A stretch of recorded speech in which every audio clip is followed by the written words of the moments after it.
So we have safely completed our journey north up to Broome, and then east, and then up to Darwin. It's about 4,400 kilometers. In this video we'll be looking at crocodiles and the city of Darwin.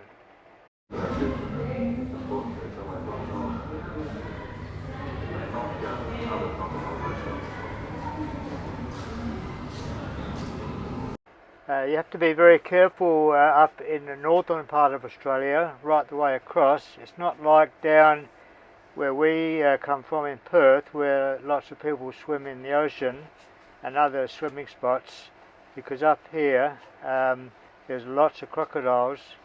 And even last week a 67-year-old man got bitten by a crocodile in a popular swimming hole. He's recovering in the Royal Darwin Hospital, and it was believed the man was bitten by the crocodile and he has injuries to his arm and back.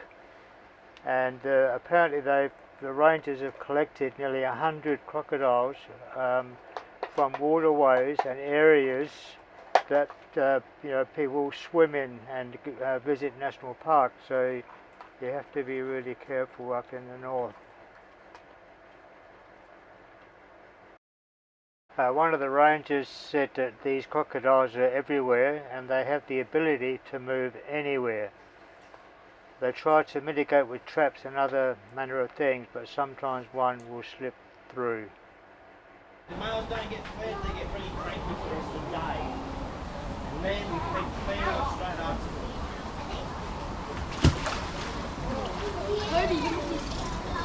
Excuse your manners too. Very rude. Also, if you are wondering about the pink string attached to the chicken, it will not affect the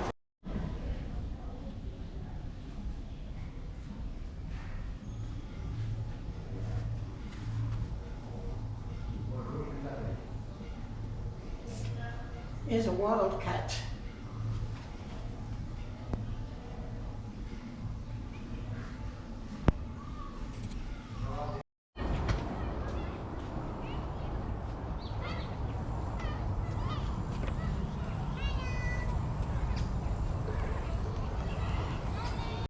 Years of age, if not slightly older than that. Throughout the tour, folks, if you've got any questions about the crocodiles, the park itself, don't be afraid to ask. There's no such thing as a silly question, only silly answers, folks. I'll do my best on giving you today. Now, even though there's 45 crocs in here, be lucky enough to see one croc jump into food today. For those that can't see or have seen, we've got a very stupid bird this morning.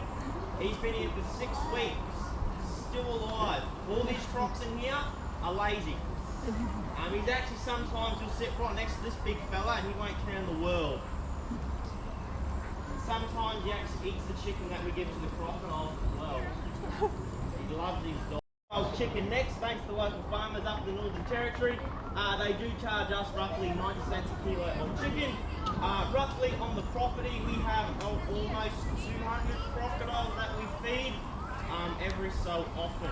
Whereas the big ones, we feed them every single day. They should be on a diet, some of the big ones, because they are fat. There's a history about this place. Crocodiles Park was established back in 1994 as a small crocodile farm and research facility. We were looking ways to fund the research. We thought, why not educate you folks about these apex predators? We did also fund crocodiles for the leather and meat. The way that works is they aim for a 2-metre saltwater crocodile, which on average takes about 4 to 5 years to reach. You've got to wait a very long time to reach the size. Once it reaches the size, we'll catch that crocodile and we'll check out his belly skin. A lot of the buyers prefer to have the crocodile belly skin first, then everything else is second optional. So if that skin is busted up or overlapping scales, they won't buy the crocodile. Where if the belly skin's perfect, they'll buy that croc up to $1,000. And then they'll process that belly skin, and then it'll be turned into handbags, wallets, and sometimes crocodile jackets. In some countries, that's roughly about 10 grand. In America, France, $500,000 And then the rest of the crocodile is used. So their feet are turned into back scratches, so almost roughly 20 to 30 bucks. Crocodile meat comes from the tails, and that's about $30 a kilo of crocodile meat. The actual bone joints of the legs of the crocodile, sometimes they're turned into knife holders as well. The skull is about $1,000, and the back of the crocodile, those spikes are turned into your belt designs and hat designs as well. Misty's food. Now, I do take volunteers to go on the flying fox. It is relatively safe. So parents or mainly killing the livestock on people's farms. They haven't killed humans out in the wild, in captivity, pretty close, because once a month we will clean their home.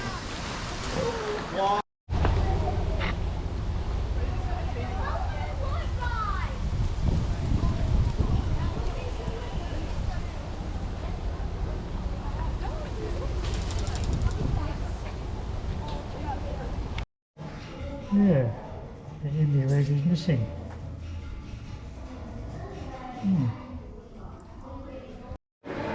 This is, they call him sweetheart, do they? Yes. Okay. We used to attack fishermen's outdoor motors. Yeah, looks like he's after Marguerite, I think. This is a view of the city of Darwin from the Charles Darwin National Park. Darwin is named after Charles Robert Darwin, who was an English naturalist. He is infamous for the book he wrote, The Origin of Species. Darwin is right up the top of Australia in the middle, and it's the capital city of the Northern Territory, and it has a population of 150,000, which is the lowest in Australia. Cyclone Tracy's destruction of the city of Darwin on Christmas Eve 1974 was the greatest natural disaster in Australian history. At the time, Darwin had a population of about 48,000, and by dawn, Darwin was virtually destroyed completely. Most of the homes in Darwin were destroyed, and Darwin basically had to completely rebuild, and so now it's a new city.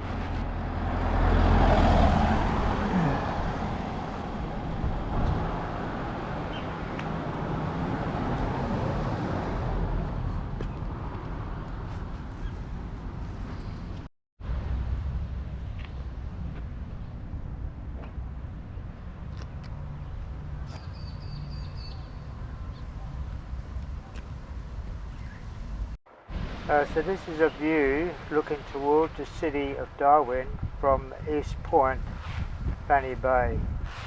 Notice not too many people swimming in the water, even though it looks very inviting. Just a little bit too dangerous with the possibility of crocodiles. And this is a view of the city on one of the main roads into Darwin, the Tiger Brennan Drive. And this is down at Stokes Hill Wharf, and I got on the Ferris wheel. Got a good view of the city from there. Had a time out to myself, and wish we'd found this earlier, as it looked like a nice adventure golf area here, nice cafe.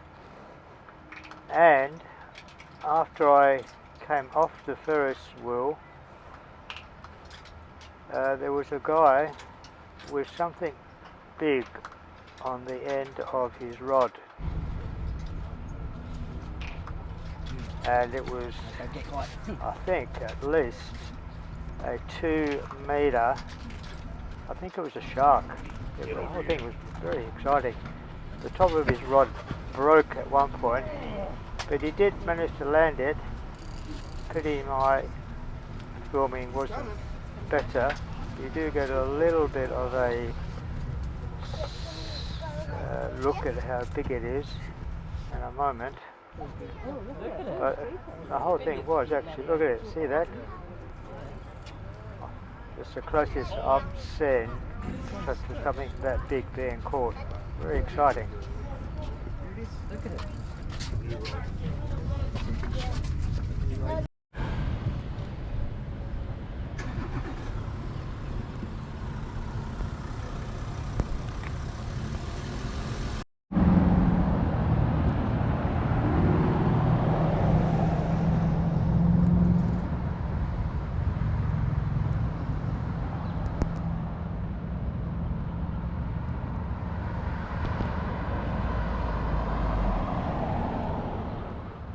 We had a lovely catch up with our very special friend Ian.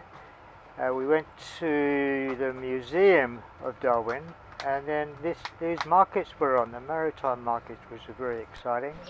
And then we had a wonderful picnic in the evening as we watched the sun going down. And what a beautiful sunset that was. Really a very, very special time. Look at that view. Isn't that just amazing? So where are we? Fanny Bay. Bay. East Point though, isn't it? You're actually looking at Dudley Point there. Dudley Point. Dudley Point. There's East Point behind it. But you can always say the time of the sun setting over East Point. Yeah, I think that's what. Yeah, I mean you're both going to be a bit dark, but Alright, we've got the ferry. we've got the The ambience, have we? ambience. Yeah.